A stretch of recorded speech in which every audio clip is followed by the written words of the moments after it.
En este apartado vamos a hacer el ejercicio 32 de la sección 11.5 en la que se trata de una serie alternante, ¿sí? Y también aquí he copiado el método que utilizamos cuando se tratan de este tipo de series, ¿cierto? Y es justamente para ilustrar la prueba de la serie alternante, ¿ya? Entonces, vamos a ver aquí, ¿ya? Entonces, comencemos por el primer paso, que es identificar la sucesión de base de esta serie.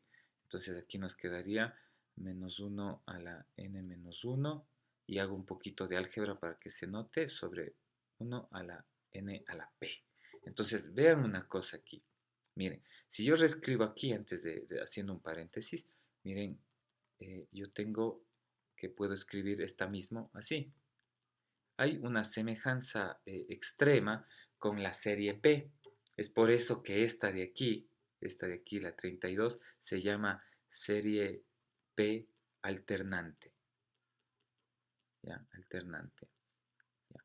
Entonces, obviamente no es lo mismo que la serie P, porque tenemos, y aquí se puede identificar directamente, que sería el paso 2 y paso 3, directamente el oscilador de signo, ¿no es cierto?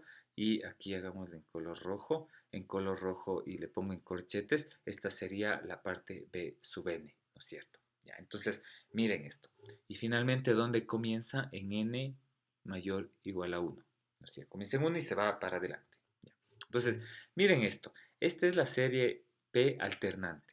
Y vamos a ver justamente, la pregunta es, ¿para qué valores de P se converge cada serie?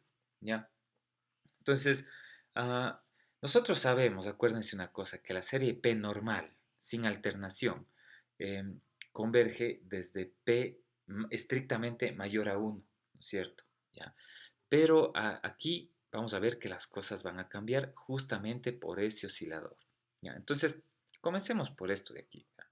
Entonces, nosotros sabemos, este el paso 1, el paso 2 y el paso 3. Voy a escribir el paso 3. El paso 3 es que en efecto yo puedo distinguir en la sucesión de base, puedo distinguir una parte estrictamente positiva. Porque recuerden que n es mayor a 1, por tanto n ya es mayor a 0 y elevado a una potencia p cualquiera, o incluso si es p es negativa o 0, lo que está dentro de p siempre va a dar como resultado positivo porque es positivo, ¿no es cierto? Entonces ya me queda esto, ya sabemos que es esto. Ahora, verán. Entonces, vamos a ver bajo qué condiciones, bajo qué condiciones el, podemos primero utilizar la prueba de la serie alternante. ¿Ya? Entonces, primero vamos a ver esto de acá. Entonces, veamos esto. Chequemos esto de aquí, ¿ya? Entonces, utilicemos vamos a la primera condición para ver si es que es útil o no esta prueba. ¿Ya? Entonces, ¿qué tenemos que probar aquí? Que Bn es decreciente, ¿no es cierto? Esta es la pregunta que nosotros tenemos en la primera condición, decreciente, ¿ya? Ahora, ya saben que decreciente, si tuviésemos variable real, pudiéramos utilizar la derivada y aquí intentemos hacer el cambio a variable real. Entonces nos quedaría que reemplazo todo lo que es x con n, entonces nos quedaría 1 sobre x a la p, ¿no es cierto? Entonces aquí el dominio de esta función eh, podemos decir que es esto de aquí, ¿no es cierto? Si el denominador, ojo, aquí ya hay un primer indicio, vean, yo debo excluirle al cero si es que hay denominador, ¿no es cierto? Y eso significa cuando p es mayor a cero, ¿ya? Entonces pongamos aquí, este es el dominio cuando p es mayor a cero, pero el dominio de la función sería todos los números reales si es que p fuera menor o igual a cero. ¿Por qué? Porque cuando p es igual a cero, ya vamos a hacer otros casos, pero vean, cuando p es igual a cero, abajo me queda x a la cero es 1, entonces no hay problema, ¿ya? Y si p es negativo, este denominador pasa al numerador y ya no hay problemas de división. ¿Sí? Entonces aquí hay como que dos casos, ya distingamos esto, ¿ya? Entonces, pero a la final el cero no nos estorba, porque recuerden que es como n empieza en 1, x también debería empezar en 1, entonces como que no hay mucho lío por esto de acá. Ambos involucran eso, ¿no es cierto? ¿Ya? Entonces, pero continuemos con esto, es adecuado y bueno hacer ese análisis ya. Decreciente. ¿Qué nos dice el cálculo 1? Si la derivada de esta función es negativa, entonces yo puedo concluir que en efecto, pero si la derivada es menor a cero, yo puedo concluir que la función y por tanto la sucesión es decreciente, ¿no es cierto? Entonces, vamos a ver. Entonces aquí, miren, esta función f de x le pongo en esta forma, x a la menos p, ¿no es cierto? No ha cambiado nada, solo la forma. Y aquí voy a derivar, porque aquí es más fácil incluso de seguir, ¿no es cierto? La derivada de esto sería baja la potencia y me queda x menos p menos 1. ¿Ya? ¿No es cierto? Esta es la derivada. Entonces vamos a analizar esto de acá. Ya, entonces, esta es la derivada. Y yo tengo una pregunta. ¿Cuándo esto es cero? Menor a cero, perdón. ¿Verán? Y analicémoslo así, de manera sencilla. Verán, cada factor. Miren, aquí. Y miren, factores de multiplicación, obviamente, ¿no es cierto? Verán, ahora, acuérdense de esto, miren. X tiene que ser mayor a 1. Por tanto, X ya va a ser mayor a cero. Ojo, ¿no es cierto? X ya va a ser mayor a cero. Por tanto, eh, si ese número positivo es elevado a cualquier potencia, no importa si la potencia es negativa o positiva, el resultado de esa potencia de base positiva siempre es positivo. ¿Ya? Entonces vamos a analizar esto de acá. ¿Ya? Cuando la función es decreciente, solo depende de este otro factor que le copio acá. Cuando menos p es negativo, ¿ya? Porque así haría que la derivada sea negativa. Cuando, simple, cuando p sea mayor a cero. Pasándole al otro lado, cambiando de signo y cambiando el sentido de la desigualdad, como quiera. Entonces, ¿qué tal si esta es mi condición? ¿Qué tal si esto es mi condición? Si p es mayor a cero, menos p es negativo, la derivada es negativa y por tanto, cambiamos de color, la función es decreciente y como la función en variables reales es decreciente, la función en variable entera también es decreciente. Pero todo es basado en esto. Miren, es como condición. Entonces, para que el punto 1, entendámoslo así, para que el punto 1 del teorema 1 se cumpla, para que esto se cumpla, yo necesito que p sea mayor a cero. Es decir, entendámosle, vamos de nuevo a la sucesión b sub n. Mire, para que b sub n sea decreciente, el numerador debe quedarse abajo. Es decir, con p positivo, el denominador no sube, entonces se queda abajo. ¿Ya? Miren este pequeño detalle. ¿Ya? Pero aquí también, de una vez, analicemos esto. ¿Qué pasa si p es menor a cero? ¿Ya? Entonces eso quiere decir de que menos p no es menor a cero y por tanto la derivada, ¿no es cierto? La derivada no es menor a cero y por tanto no es decreciente. Sí, es como que analizarle al revés. Recuerden que la condición para que la función derivada sea menor a cero es de que p sea mayor a cero. Por tanto, menos p es menor a cero. ¿Sí ven? Entonces, ojo, en este caso, ¿qué estamos diciendo? Verán, si p es menor a cero, ¿ya? Si p es menor a cero, entonces decimos que la condición 1, bn, no es decreciente. No es decreciente, ¿no es cierto? Y por tanto, el teorema de la serie alternante no es útil. No es útil. Ojo, no es útil. Y no puedo trabajar con P menor o igual a cero. ¿Ya? Por otro lado, verán, aquí hagamos de aquí de una vez. Si P es igual a cero, miren cómo es B sub n. B sub n se hace 1 sobre 1, ¿no es cierto? Y B sub n es igual a 1. Entonces esto quiere decir que B sub n es constante. Y por tanto, constante significa no decreciente. ¿No es cierto? Vean aquí. Entonces, de nuevo viene así. Como cuando P es cero, entonces la B sub n es no decreciente y por tanto el teorema tampoco es útil.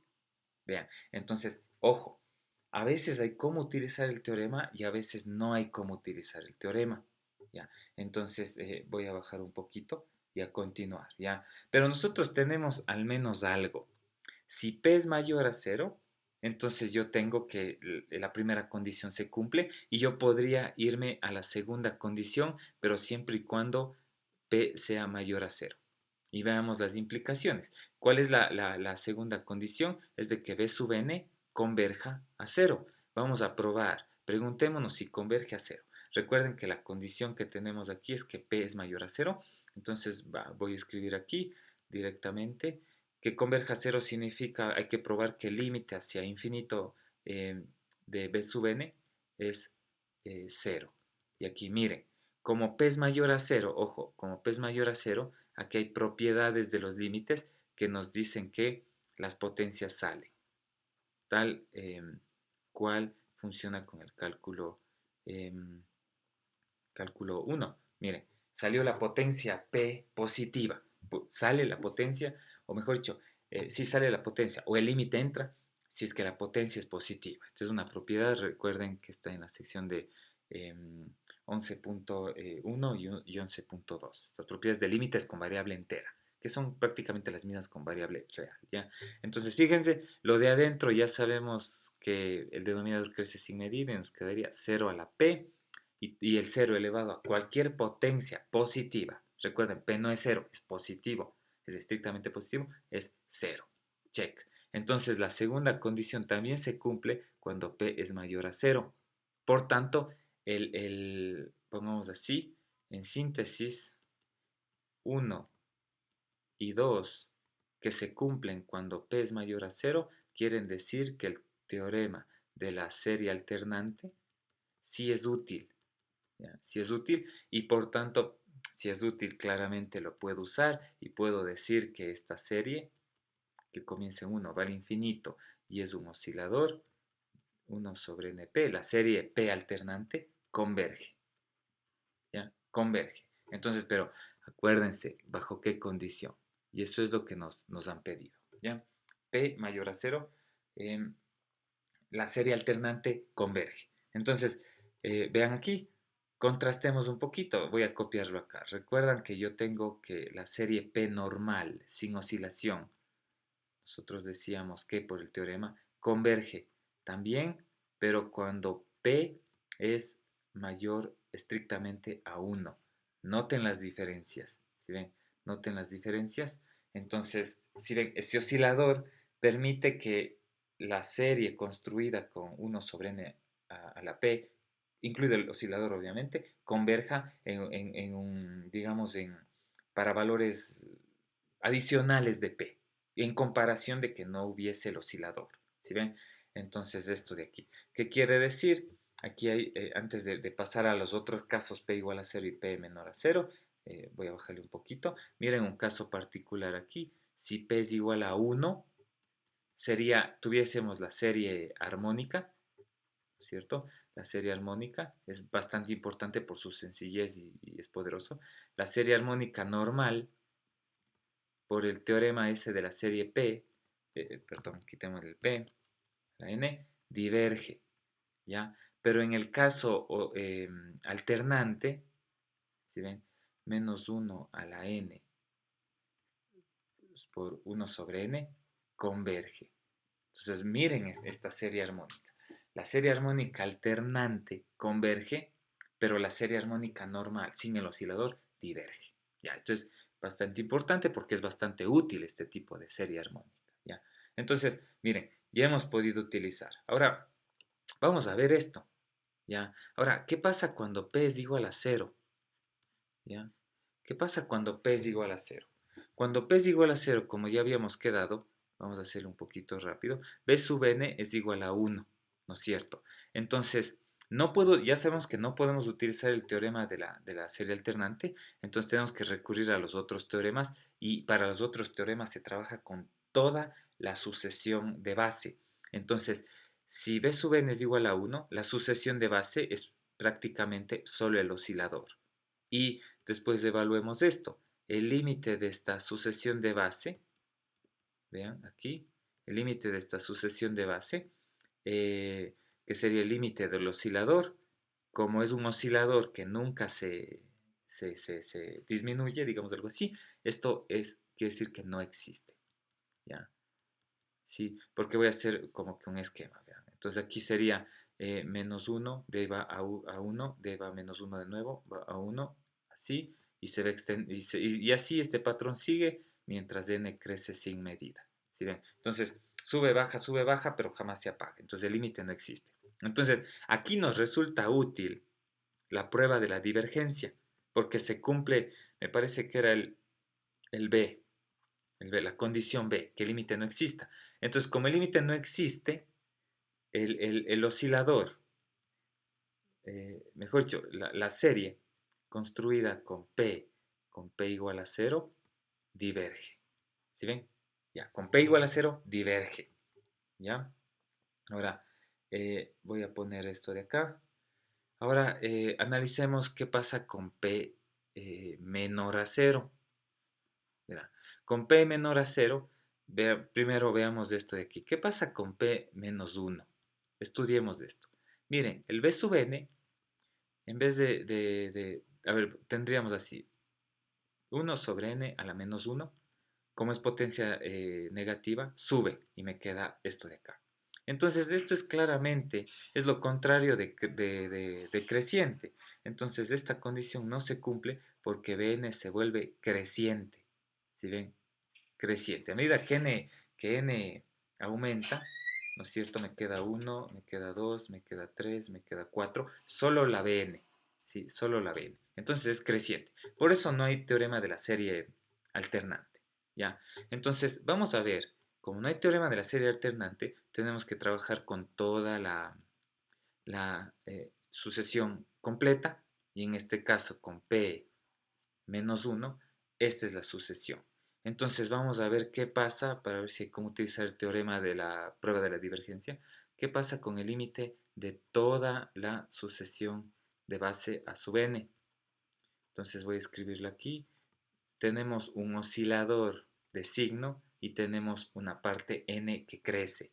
Entonces vean lo que va a pasar. Entonces yo creo que va a pasar esto, ¿verdad? Va a pasar esto. N es 1. Después con n 2 se hace menos 2, después se hace menos 3, después se hace menos 4, se hace menos 5, es decir, las oscilaciones crecen en vez de disminuir, crecen. Y cuando las oscilaciones crecen, voy a ilustrarles uniendo con una línea, vean cómo está creciendo estas oscilaciones, y aquí de ley se hace más grande, entonces crece, entonces este límite tampoco existe. ¿Sí ven? Entonces, cuando P es negativo, podemos hacer esto. Al menos hemos hecho un ejemplo con P menos 1. El límite no existe. Entonces, la prueba de la divergencia de la segunda condición se cumple. El teorema es útil y me dice que, al menos con eh, esta de aquí, perdón, con P igual a menos 1, la serie diverge.